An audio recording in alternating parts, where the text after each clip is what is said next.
ngo isezerano ry'umwana w'umuntu ngo rirangirana n'iminsi ya muntu. Bicyakora Uwiteka iyo ari we usezeranye rihoraho kubera ko nawe ahoraho. Turi ku itariki 15 z'ukwezi kwa 12 mu mwaka w'ibihumbi 2025. Turapura ibyumweru bibiri kugira ngo dusoze uyu mwaka wa 2025.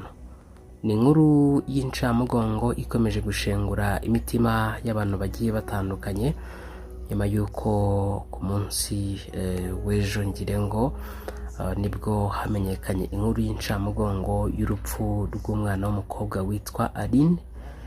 Ngira ngo benshi bari bamuzi ku izina Aline, ngira ngo ni imwe n'ubundi no mu mazina ye yiswe n'ababyeyi. Ntabwo byoroshye, ntabwo umuntu yabona amagambo avuga kugira ngo duhumurize umuryango we ndetse n'igihugu muri rusange, dore ko bivugwa ko Aline yakoraga no mu ishami rishinzwe umutekano, ndavuga Rwanda National Police. Rero dukomeje kugenda twihanganisha umuryango we ndetse muri rusange n'abanyagihugu nk'abanyarwanda. Dukomere, Mugeni arasinziriye, araruhutse kandi yicaye iburyo bwa se. Naho mu gitondo cya kabiri cy'umuzuko, kubizera yuko nyuma y'ubuzima tubayeho tubabazwa hari ubundi buzima tuzongera kubamo.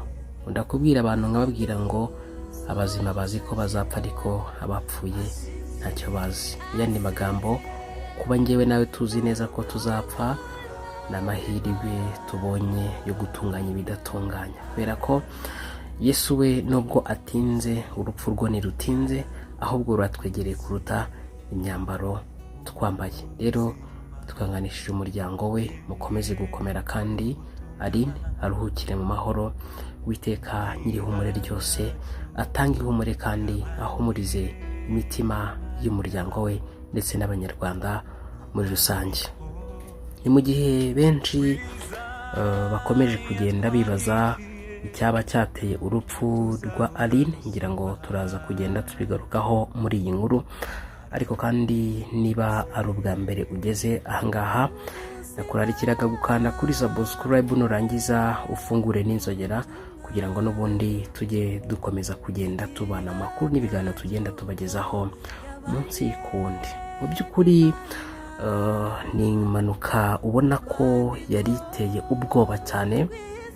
Amakuru anavuga ko yagonzwe n'imodoka ya hoho, nk'uko bigenda bitangazwa na bamwe mu bantu bagiye batandukanye, by'umwihariko ku mbuga nkoranyambaga bagiye bakomeza kugenda batangaza amakuru y'urupfu rwa Aline. Ngira ngo ku munsi w'ejo ku itariki 14 z'uku kwezi nibwo hamenyekanye inkuru y'incamugongo y'urupfu rw'uyu mwana w'umukobwa, ariko bikavugwa ko nyine yitabye Imana azize impanuka.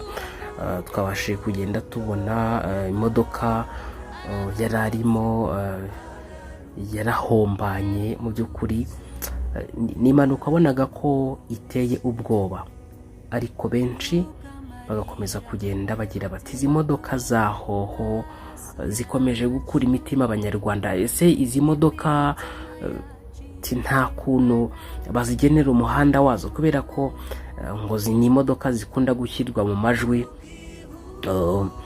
ko ziri muri zimwe mu zitwara ubuzima bw'abantu cyane. Rero kugeza kuri ubu ngubu twebwe amakuru dufite nuko bitangazwa bikanavugwa ko nyine uyu mwana w'umukobwa yazize impanuka y'imodoka. Hanyuma ubwo wenda abandi bafite amakuru yisumbuyeho wenda mwayatugezaho, gusa twebwe tubagejeho amwe mu makuru twagiye dukura ku mbuga nkoranyambaga zigiye zitandukanye ndetse n'amwe mu makuru y'inshuti za hafi ze.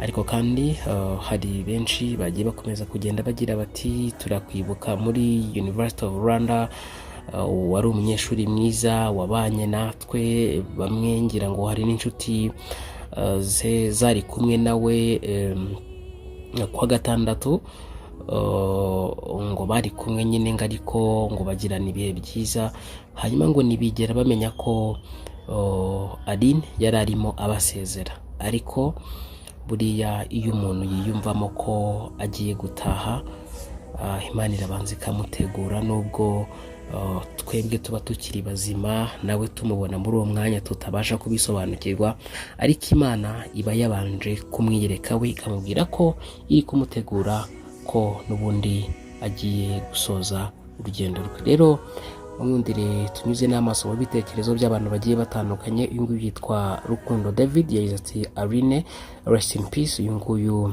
yitwa Shadrack yagize ati yo subwo uyu mwari yazize iki koko, nababwiye ko yazize impanuka. Uyu nguyu yagize ati ahubwo subu byagenze gute. Uyu nguyu yagize ati rest in peace Aline, by'umwihariko Rwanda National Police. Uyu nguyu yagize ati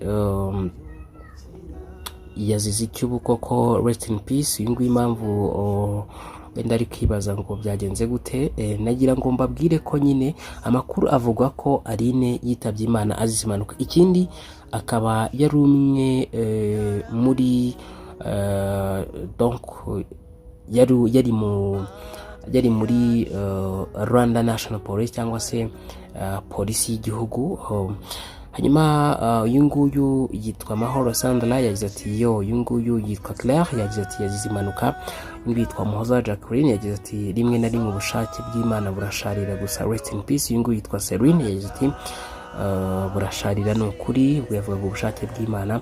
Uyu nguyu yitwa Jose yagize ati mana subu aba bana bari kuzira iki koko, nkomeje mwe mwabuze wanyu nyagasani amutuze aheza, abamarayika bamucungure.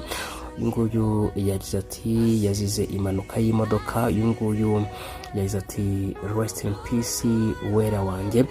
Uyu nguyu yagize ati uyu mwana yatubabaje agiye akiri mutoya nta kundi. Uyu nguyu yagize ati ayiwe rest in peace. Ngira ngo amazina ye bwite yitwa niba ari uwera nde, ariko rimwe mu mazina yari akunzwe kugarukaho nyine, cyangwa se yakundaga nyine kwitwa, cyangwa se donc ku izina benshi bari bamuzi bari bazi Aline. Uyu nguyu yitwa Gentil yagize ati ngwino dufatane mu mugongo nanjye mu kanya ndajya gushyingura. Uyu nguyu yitwa Jackie yagize ati may hustle rest in paradise. Uyu nguyu yagize ati Imana niyo izi agahinda dusigaranye, Aline mushuti wacu rest in peace. Uyu nguyu yitwa Bwiza Emelance yagize ati rest in peace Walk Murisa. Uyu nguyu yagize ati rest in peace. Uyu nguyu yitwa Dania yagize ati Mana yanjye Imana ikwakire mu bayo. Uyu nguyu yagize ati Mana we. Uyu nguyu yitwa Ezekiel yagize ati kwa kwezi nanga kwaje. Uyu nguyu yitwa Amin yagize ati rest in paradise. Uyu nguyu yitwa Celestin yagize ati uyu si umupolisi nabonye bamupostinze kabisa, yego yabaga muri Rwanda National Police. Uyu nguyu yagize ati mbega DC iruko ridashira. Uyu nguyu yagize ati birababaje kandi biteye agahinda. Ngira ngo ibitekerezo by'abantu bigiye bitandukanye ni byinshi mu ndire nsore za ngaha, ariko by'umwihariko dukomeje kwihanganisha umuryango we ndetse na Rwanda National Police cyangwa se polisi y'u Rwanda ndetse n'abanyarwanda muri rusange. Dukomeze kwihangana kandi dukomere. Mu gitondo cya kabiri cy'umuzuko tuzongera guhura n'abacu basinziriye.